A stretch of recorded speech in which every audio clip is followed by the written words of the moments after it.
So the number one thing that you can do when you're going from face-to-face and transitioning to the virtual meetings is first off, adjust your time. If you're used to having meetings that last a couple hours, simply just cut it down to where your girls can stay focused on what your meeting is about. So if you have daisies, it's a good idea to maybe have about 30 minutes or so for your meetings and then adjust from there. If you find your girls are losing focus, cut it back a little more. If you think they can handle some additional time, then up your meeting time as well. So just remain flexible, but you don't want to have your girls have to sit there for hours on end for a meeting that they're going to have a hard time focusing. So the next step is to prep ahead of time.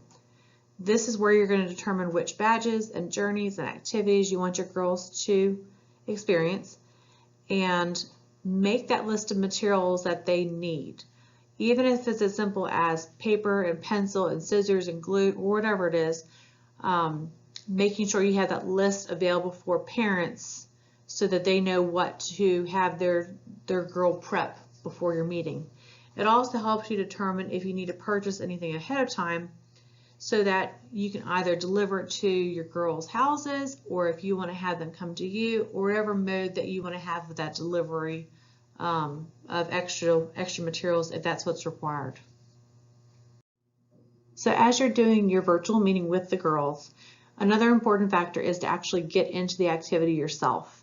So if your activity is building a crane or a balloon car, that you're actually doing that stuff as well, so that the girls are seeing that you're involved into it and you're invested into their time, and they can also see the process that you're explaining. So as you're going through the different steps of how to do things, it can allow them to see how it needs to be done, and if they run into any questions or they don't understand a particular process, you can hold up your example that you yourself are doing to kind of help them troubleshoot as well.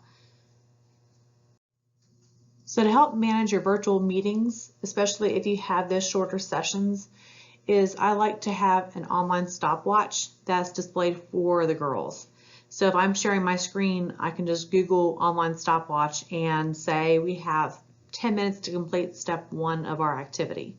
And so not only can I look at the screen and manage our time as the adult, but the girls can also see it as well, so that they know how to pace themselves throughout that activity. The other thing that I like to do too is when we're doing the activity, especially if it doesn't involve having to talk back and forth about and have a discussion and everything, is putting on some music. So I might share my screen and include the audio and put on Pandora and put on some obviously kid-friendly music.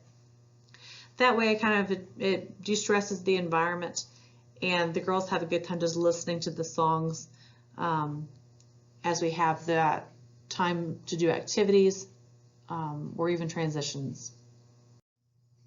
Another important thing is that when you are planning your badges and your journeys is to also mix it up.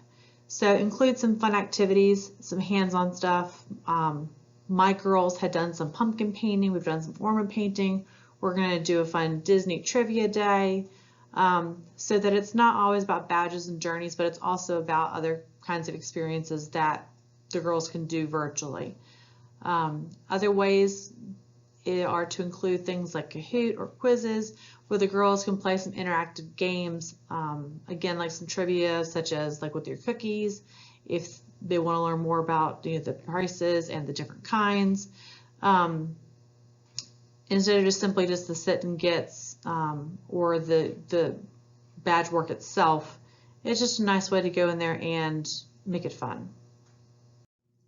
And the final thing to think about with virtual meetings is to be flexible with your expectations. You can prep ahead of time and have your materials ready and have all your steps that you want to have your girls do, and then something happens. There's always things that we can control, and there's things that we can't control, especially in the digital environment. So just remain flexible, and if something doesn't work right, try something a little different, and constantly adjust and think about what works for you and what works for your girls.